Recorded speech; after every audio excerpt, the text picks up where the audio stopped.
Some men buy private islands when they want to feel untouchable. Some men build towers with their names shining across the top floors. And some men walk through life believing the world itself was designed for their comfort. Ethan Cole was one of those men.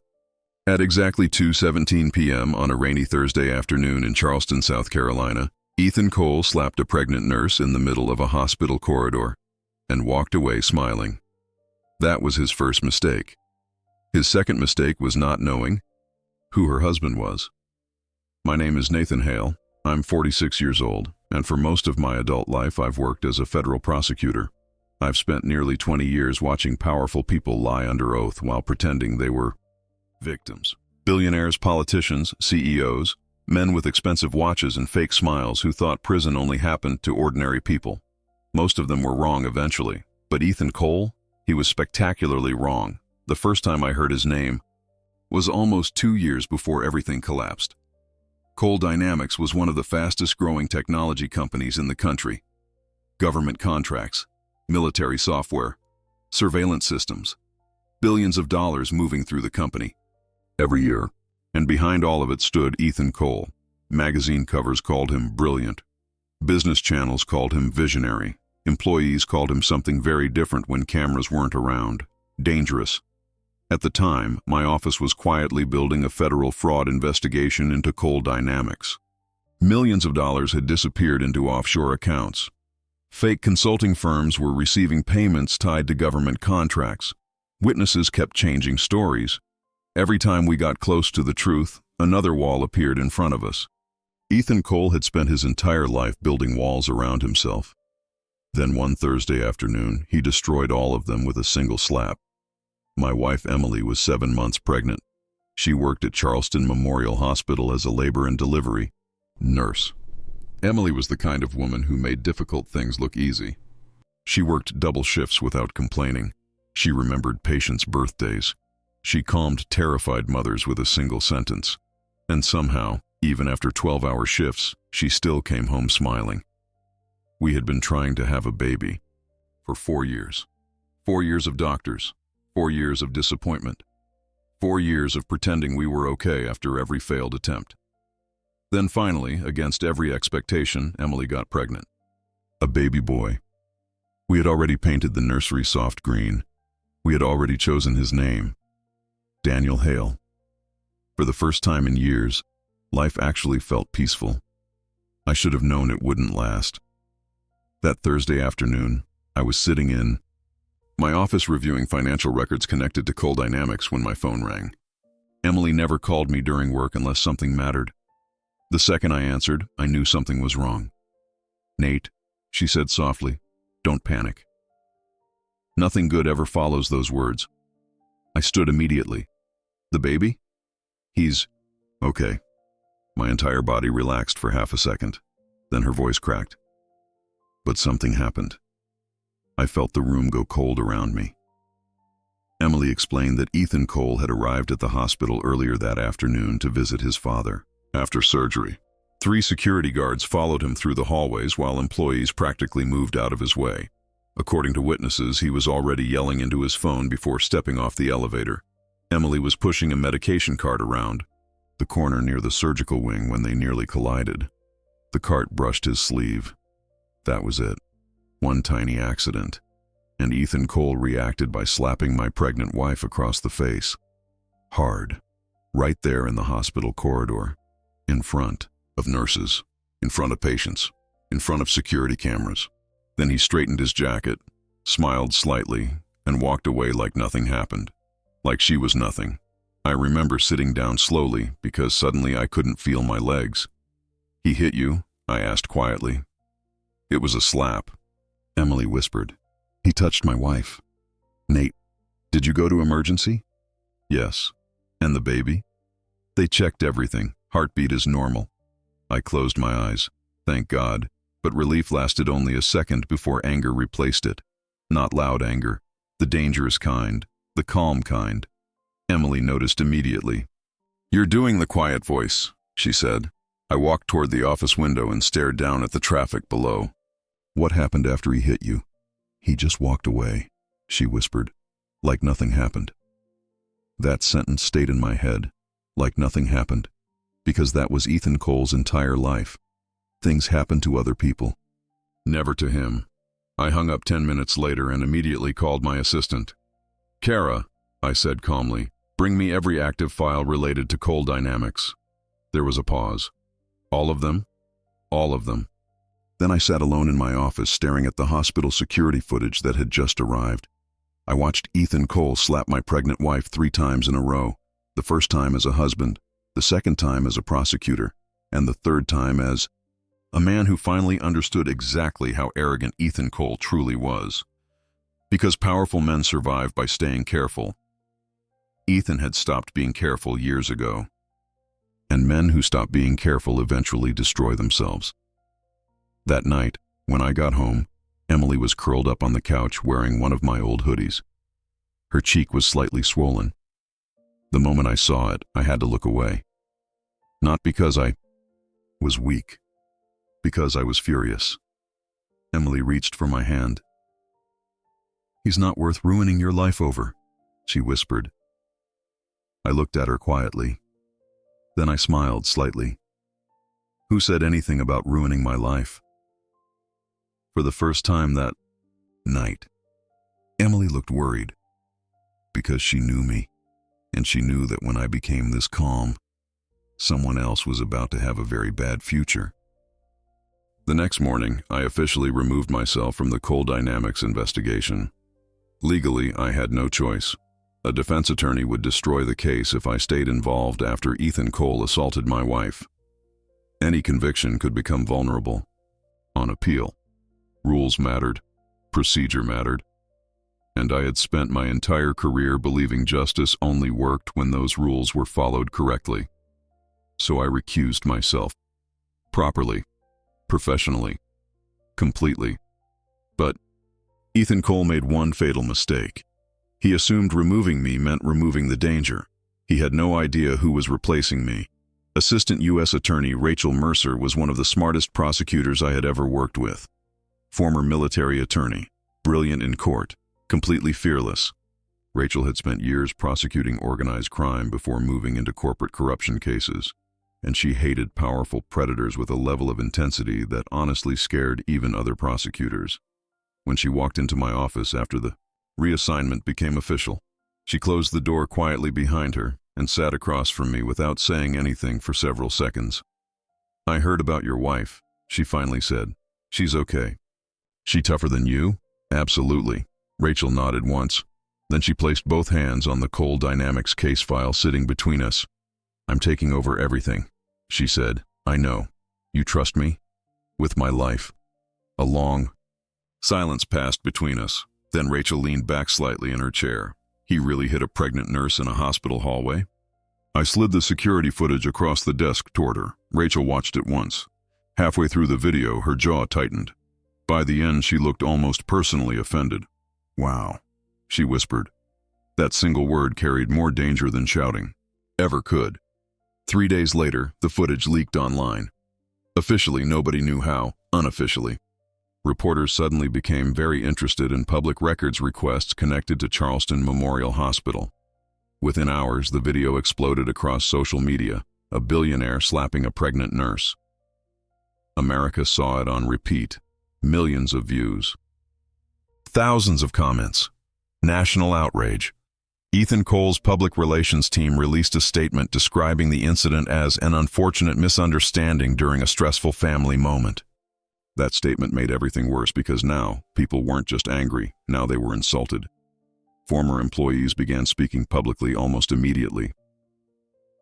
A woman from Cole Dynamics described Ethan throwing a coffee mug at a junior assistant during a meeting because somebody printed the wrong presentation slides. Another former executive claimed Ethan once threatened to destroy a supplier's company over a delayed shipment. One employee described entire floors going silent whenever Ethan entered the building because everyone was terrified of setting him off. One story became 10 became 50, and suddenly the carefully polished image Ethan had spent decades building began cracking apart in public. Meanwhile, Rachel Mercer was moving fast. Search warrants expanded. Subpoenas multiplied. Witnesses who had been too afraid to cooperate suddenly became willing to talk. Fear works both ways. For years, employees feared Ethan. Now they feared being connected to him. One witness changed everything. His name was Victor Lang, former senior financial officer at Cole Dynamics. Victor had spent nearly 15 years inside Ethan's inner circle. Private schools for his children, luxury vacations, multi-million-dollar bonuses. Ethan had made him rich, but rich men become very nervous. When prison enters the conversation, Victor requested immunity negotiations.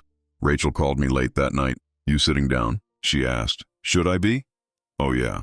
Victor Lang had brought documents, not copies, originals, internal emails, offshore account records, bribery payments, fake invoices, government kickbacks. And buried inside those files was something even worse. Evidence Ethan Cole had ordered illegal surveillance against federal investigators. Against us. I sat silently while Rachel explained everything over the phone. Then she said something that made me realize how serious this had become.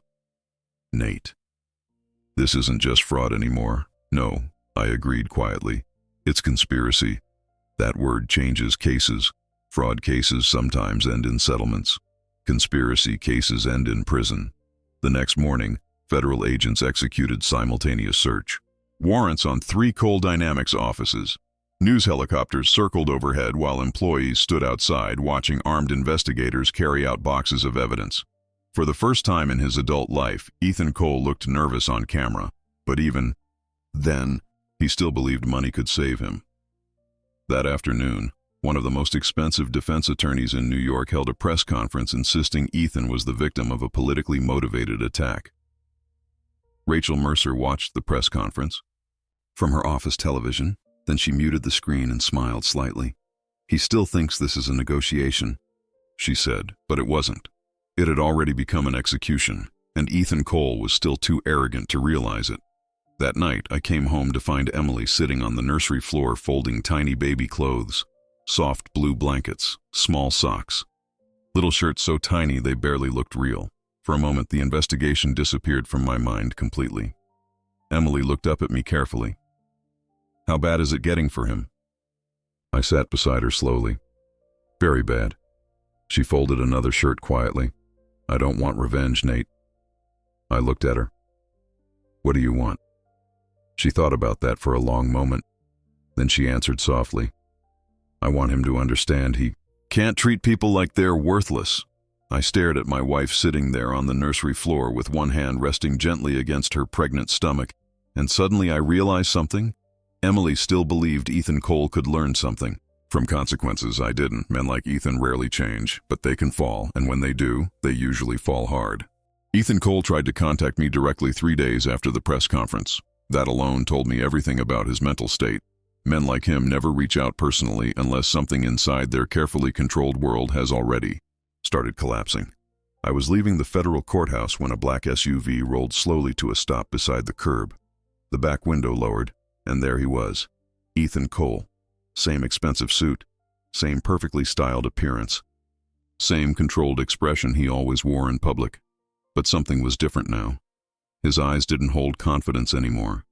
They held calculation. Desperation disguised as control. "Mr. Hale," he said evenly. I kept walking. He raised his voice slightly. "I'd appreciate 5 minutes of your time." I stopped.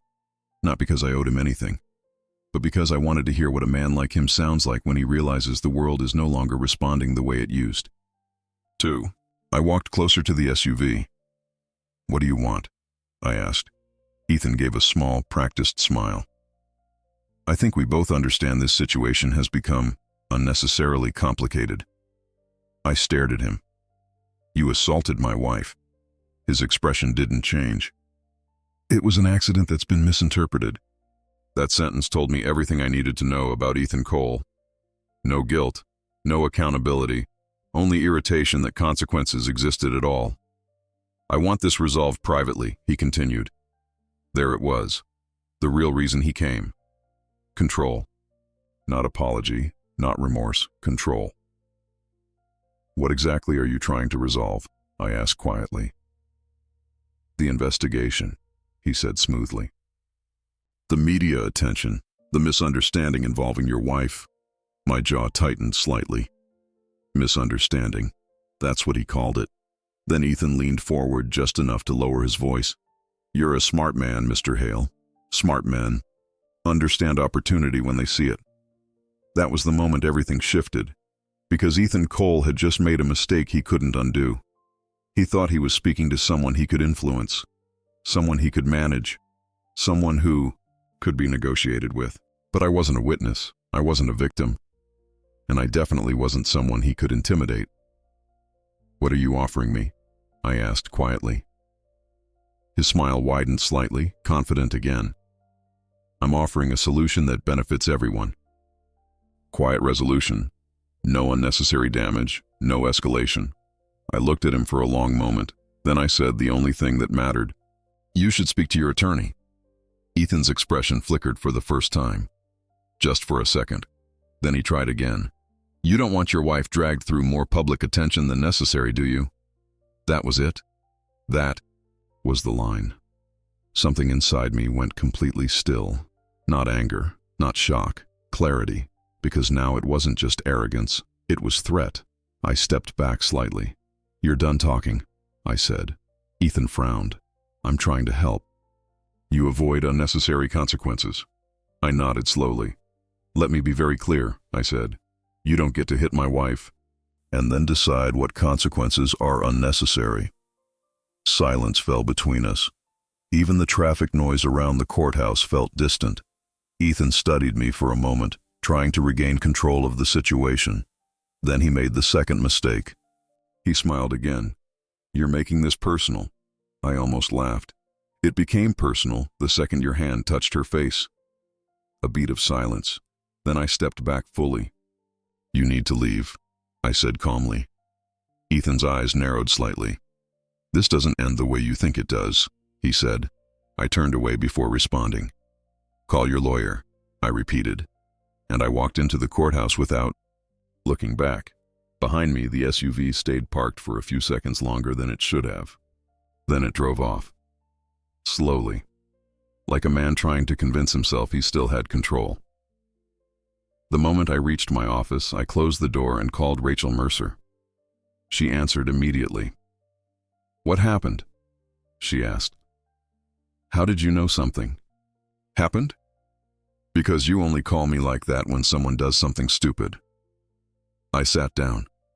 He approached me directly. There was a pause. Then Rachel exhaled sharply. Oh no. He tried to negotiate, I continued. Suggested a private resolution. Rachel went quiet. Then she actually laughed once, not humor, disbelief. He's that arrogant? She asked. He thinks everything is negotiable. Rachel's tone changed immediately. Did he say anything specific? I hesitated. Then I repeated his words exactly, about resolution, about minimizing damage, about avoiding escalation, and finally, about my wife. There was a long silence on the other end. Then Rachel's voice turned extremely calm. Nate, she said carefully, did you just tell me he tried to pressure you directly?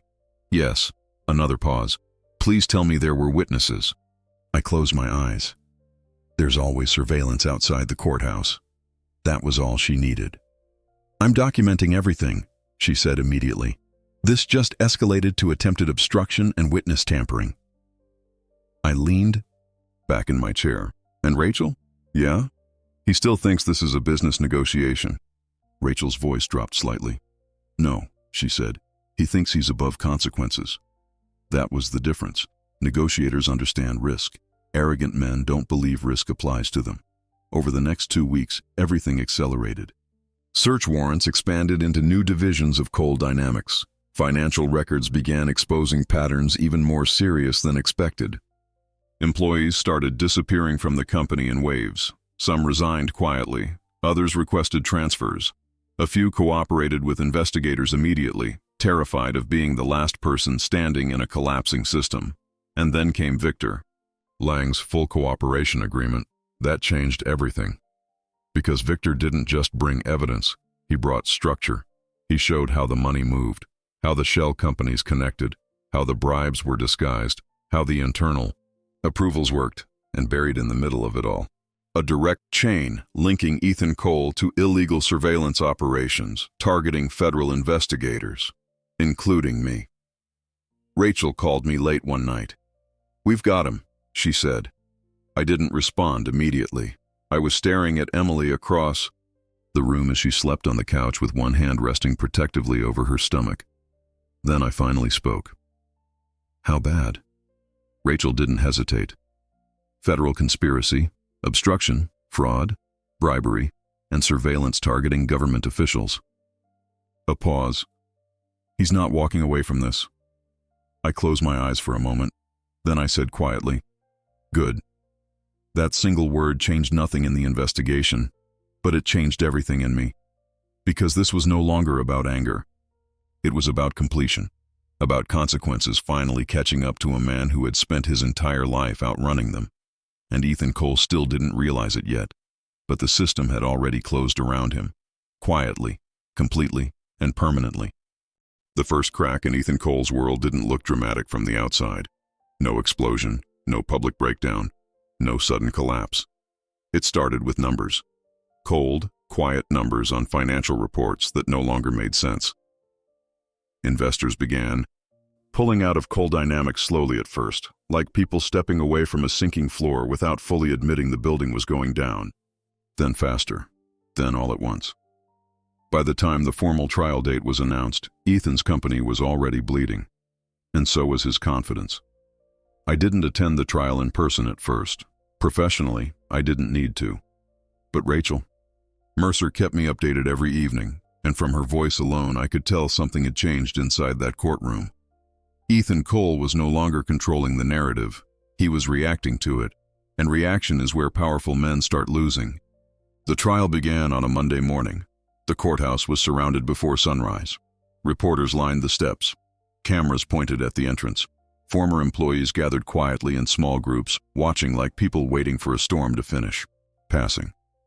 Inside, Ethan sat at the defense table between his attorneys, still wearing expensive suits, still trying to look composed, but his hands betrayed him.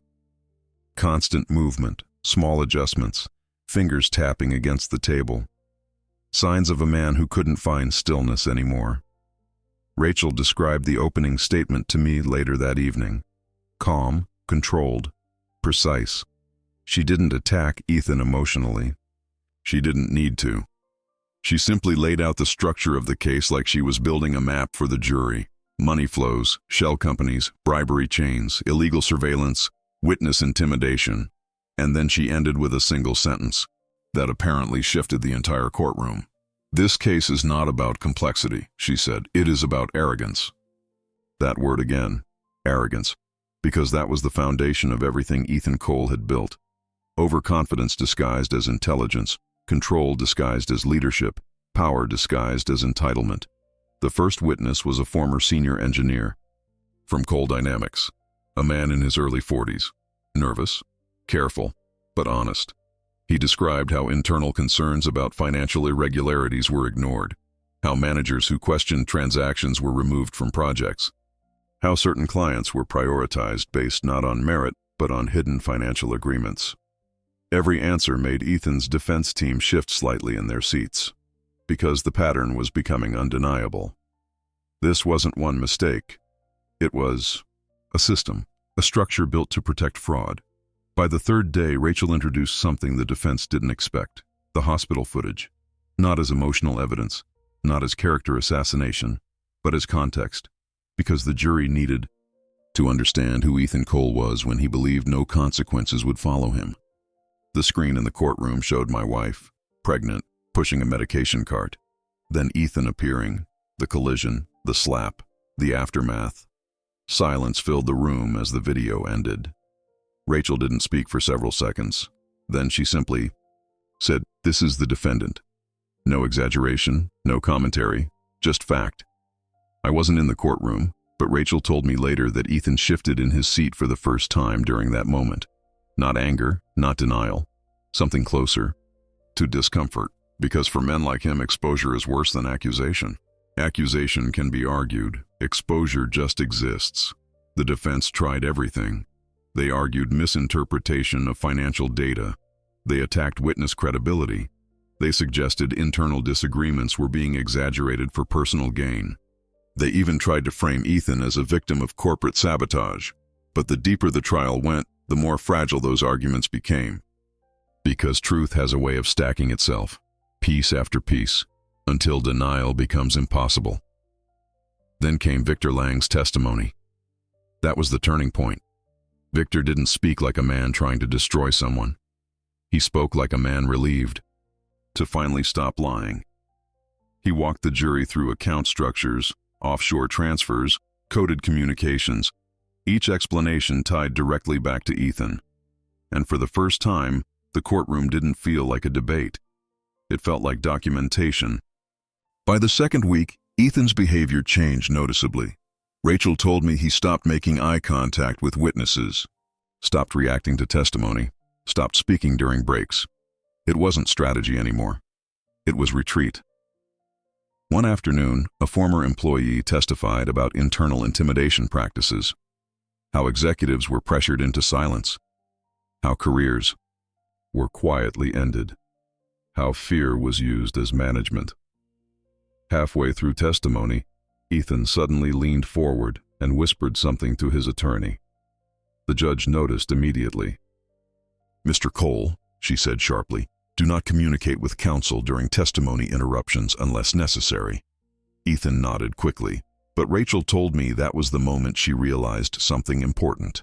He was no longer in control of anything, not the case, not the company, not even himself. Outside the courtroom, coal dynamics continued collapsing. Contracts frozen, partnerships terminated, stock value erased. Employees who had once protected Ethan now distanced themselves completely, because loyalty in corporate worlds only survives as long as protection exists. Remove protection, and loyalty disappears. Emily watched most of it from home with me in the evenings. She would sit on the couch with her hand resting on her stomach, listening quietly as Rachel updated us. One night she asked softly, "Do you think he ever thinks about what he did to me?" I looked at her for a moment. "I think he thinks about consequences," I said. She frowned slightly. "Not regret?" "No," I answered honestly. "Men like him don't usually process regret first. Then what do they feel? Loss of control." Emily nodded slowly, like she was trying to understand something she had never experienced. Then she whispered, "I don't think he ever expected anyone to stop him." I didn't respond, because she was right. People like Ethan Cole don't prepare for accountability. They prepare for continuation. So when continuation stops, they break differently, not loudly, but completely. And by the end of that week, Ethan Cole was no longer fighting a case. He was surviving it. By the final week of the trial, the courtroom no longer felt like a place where arguments were being made. It felt like a place where a verdict was simply catching up to reality. Ethan Cole sat at the defense table with the same expensive suit he always wore, but something about him had changed completely. The posture was still straight, the face still controlled, but the presence was gone. Confidence doesn't disappear all at once. It leaks out slowly, piece by piece, until the person is still there, but no longer feels powerful inside their own skin. Rachel Mercer described the final phase of testimony to me with a kind of calm certainty I had never heard from her before. "There's nothing left to argue," she said. And she was right. The evidence had done its job. Financial records, witness statements, digital trails, internal emails, bribery structures, surveillance, orders. Every layer of Ethan's world had been pulled apart and laid bare in front of a jury that no longer needed persuasion, only confirmation. On the final day, Rachel didn't raise her voice once during closing arguments. She didn't need to. She simply walked the jury through what they had already seen. "This is not a complicated case," she said quietly. "This is a case about a man who believed rules were for other people." A pause. And about what happens when that belief is finally tested against reality. She turned slightly toward Ethan, not dramatically, not emotionally, just enough. And reality always wins. Silence followed her words, the kind of silence that feels heavier than sound. The jury began deliberations that afternoon. No one expected them to take long, but even Rachel was surprised by how fast it ended. 14 hours. That's all it took. I was at home when the call came. Emily was sitting beside me on the couch, Daniel asleep in her arms, his small hand curled against her chest. My phone rang once. Rachel, I answered immediately. There was no greeting, just one word. Guilty. All counts. For a moment, I didn't respond. Not because I was shocked, because I was absorbing it, the weight of everything that had led to this moment. Emily looked at me carefully. What happened? She asked softly. I met her eyes. He's done. She didn't ask for details. She didn't need them. She just exhaled slowly and looked down at Daniel, almost like she was making sure the world he was born into was still safe. Sentencing came a few months later. By then, Ethan Cole looked like a man who had spent too long standing in the same storm. Not broken, but worn down. The kind of worn down that comes from realizing nothing you built is going to protect you anymore. The courtroom was full again. Reporters, former employees, victims, lawyers, people who had once been afraid of him now watching quietly as the system he ignored finally finished its work. Judge Eleanor Whitaker presided over sentencing. 70 years old, unmoved by status, unimpressed by money, known for one thing in particular, fairness without exception. She reviewed the charges slowly. Fraud, conspiracy, obstruction, witness tampering, illegal surveillance, attempted influence. Then she looked directly at Ethan Cole. Her voice was steady. For years, she said, you operated under the assumption that your wealth placed you above consequence. A pause. The evidence shows otherwise. Ethan didn't look up, not once. She continued. This court has seen many defendants who believed they were exceptions to the law. Another pause. You are not an exception. Then she delivered the sentence. 24 years in federal prison. The number landed in the room like a physical object. Not dramatic, not theatrical, just final. Ethan's expression didn't change immediately. It took a few seconds for it to register. And then something shifted in his face. Not anger, not denial, understanding, real understanding. For the first time in his life, there was nowhere left to negotiate, no one left to intimidate, no system left to bend. Just consequence, absolute and unavoidable. Outside the courthouse, reporters shouted questions as he was escorted away, but Ethan didn't respond. He didn't even look at the cameras, because for the first time in decades, the cameras no longer mattered. That night, Emily and I sat quietly in the nursery. Daniel was asleep in his crib. Soft green walls, small wooden letters above his name. A room built for a future that now felt real in a way it hadn't before. Emily leaned against my shoulder. Is it strange that I don't feel happy? She asked softly. I thought about that for a moment. No, I said. It's not happiness. Then what is it? Closure. She nodded slowly. We stayed quiet for a while. Then she spoke again. I keep thinking about how easily he did it, she said. Did what? Hit me, like it meant nothing. I didn't answer immediately, because I understood what she meant. Men like Ethan Cole don't think in moments. They think in ownership. And when someone believes the world belongs to them, they stop recognizing other people as real consequences. Only obstacles. But obstacles don't stay obstacles forever. Eventually, the world pushes back. Not loudly, not instantly, but completely. A few weeks after sentencing, Rachel came over for dinner. Daniel was asleep upstairs. The three of us sat at the table, the conversation lighter than it had been in months. Normal things, life things, things that had nothing to do with courtrooms or billionaires or consequences. At one point, Rachel leaned back in her chair and exhaled. You know what actually finished him? She asked. I looked at her. The fraud case? She shook her head. No. Emily frowned slightly. Rachel continued. The belief that he could do anything without losing control of the outcome. A pause. That's what broke him. I understood what she meant immediately. Because Ethan Cole didn't lose because the system was strong. He lost because he stopped respecting the idea that the system could touch him at all. And that kind of arrogance always collapses eventually. Later that night, after Rachel left, I stood in Daniel's doorway for a long time, watching him sleep, small, peaceful, completely unaware of everything that had happened before he arrived in this world. Ethan Cole had spent his life building power. But standing there, I realized something simple.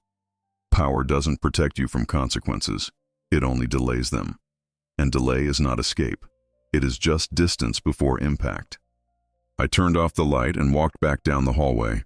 Emily was waiting in the living room. She looked up at me and smiled slightly. "Do you think he thinks about us?" she asked. I shook my head. "No," I said. "I think he thinks about himself." She nodded. And then she said something quietly that stayed with me long after that night.